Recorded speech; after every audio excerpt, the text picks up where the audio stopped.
Menjelang Jumat petang, tamu kamar 312 Hotel Transit Tomang tak kunjung meninggalkan ruangan.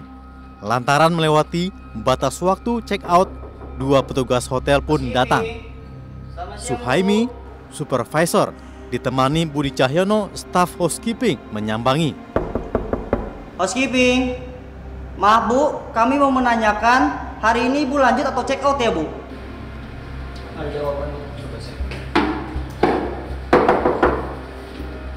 Housekeeping, permisi Bu, kamarnya mau dibersihkan tidak?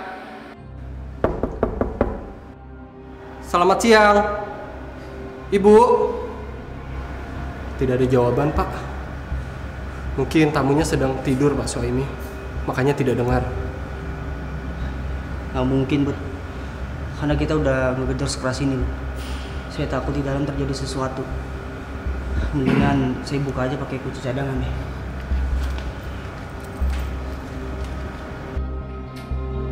Bu? Bu? Bu?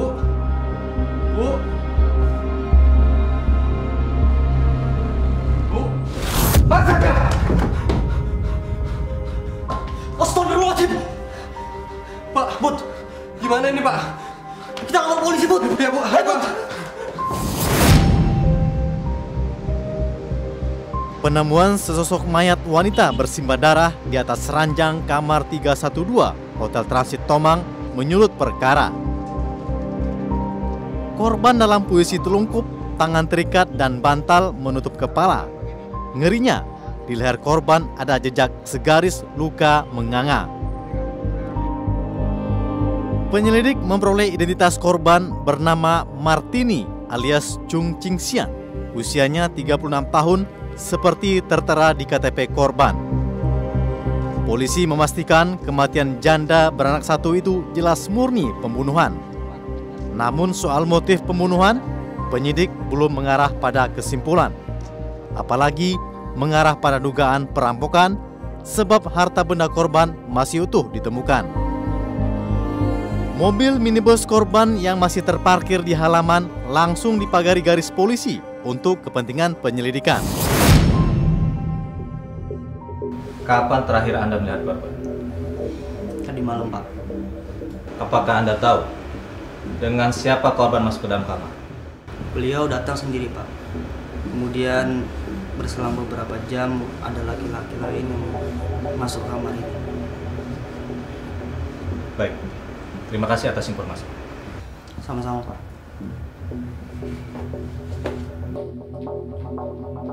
Sejumlah saksi juga dimintai keterangan, namun tak satu pun karyawan bisa memberi petunjuk tentang teman sekamar korban. Polisi begitu yakin korban tidak sendirian. Polisi menduga pelaku pembunuhnya teman dekat korban, sebab kondisi dalam kamar tidak ada kerusakan. Satu-satunya petunjuk yang menjadi pijakan yakni kartu tanda penduduk milik korban. Sehingga reserse coba untuk menelusuri mulai dari rumah korban sampai akhirnya ke lokasi kejadian.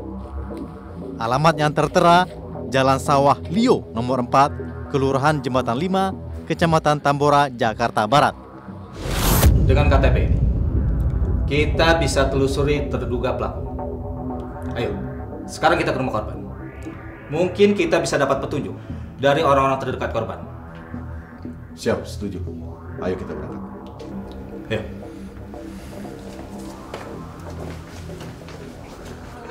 Ada dugaan orang terdekat? Kita masih lidik ya, masih prematur kita sebutkan siapa pelakunya. Nah, mudah-mudahan dalam waktu yang tidak terlalu lama kita bisa dapat ungkap kasus ini. Komandan, ada harta bendanya yang hilang, Komandan? Seperti apa, Komandan? Barang bukti masih ada dia. Ya, sebelum dibunuh juga itu masih sempat ada makan dan sebagainya. Barang bukti atau barang-barang daripada korban ini sementara belum ada yang hilang ya. Jadi motifnya sementara masih kita dalami. Tidak ada yang hilang ya, Komandan? Tidak. Itu dia telanjang atau? Masih lengkap pakai. Identitas korban jelas, Komandan? Sudah jelas identitas, kita cocokkan KTP maupun karyawan daripada korban kita cocokkan siapa. Itu kita. Jadi korban pengusaha, Komandan. Komandan. Inisialnya MR. Oh, korban pengusaha? Pengusaha. Pengusaha ya. Oke. Makasih, Komandan. Bang.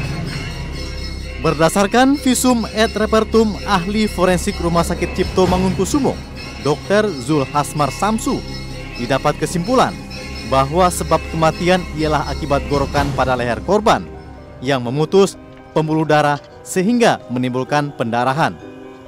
Pada pemeriksaan ditemukan robekan, luka terbuka pada leher akibat kekerasan tajam yang memutus saluran pernapasan dan batang tenggorokan. Saat kematiannya diperkirakan antar tanggal 13 September 2012 pukul 20.00 sampai dengan pukul 1.00 tanggal 14 September 2012. Polisi gerak cepat. Seorang terduga tersangka pelaku langsung ditangkap. Ialah Daniel Irfandi alias Daniel, 38 tahun, yang belakangan dikenal sebagai kekasih korban selama 1 tahun. Motif pembunuhan diduga kuat terkait masalah asmara, beranjak dari keterangan pembantu korban bernama Pusyanti yang mengetahui ihwal prahara. Selama proses interogasi, Daniel kooperatif dengan membeberkan seluruh peristiwa kepada polisi. Dengar Daniel, kami sudah memiliki barang bukti serta keterangan dari saksi-saksi yang mengarah kepada Anda. Anda kan pelakunya? Ayo jawab! Bukan saya. Bukan saya, Pak. Ampun, Pak. Tatap mata saya kalau ngomong. Kamu jangan bohong ya. Lebih baik kamu bicara yang jujur.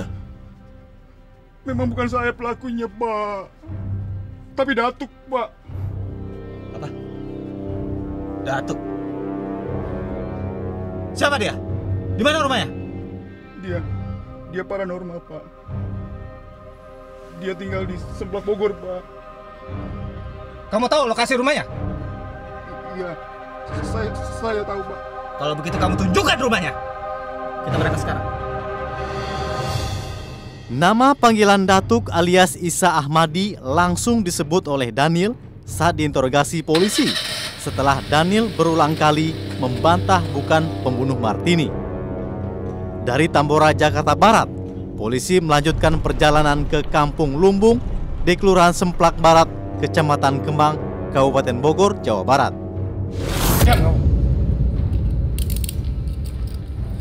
Ayo, jangan.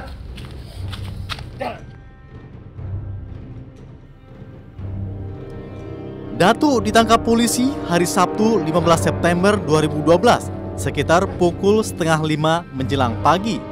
Kedua terduga tersangka langsung dibawa ke Jakarta untuk penyelidikan selanjutnya.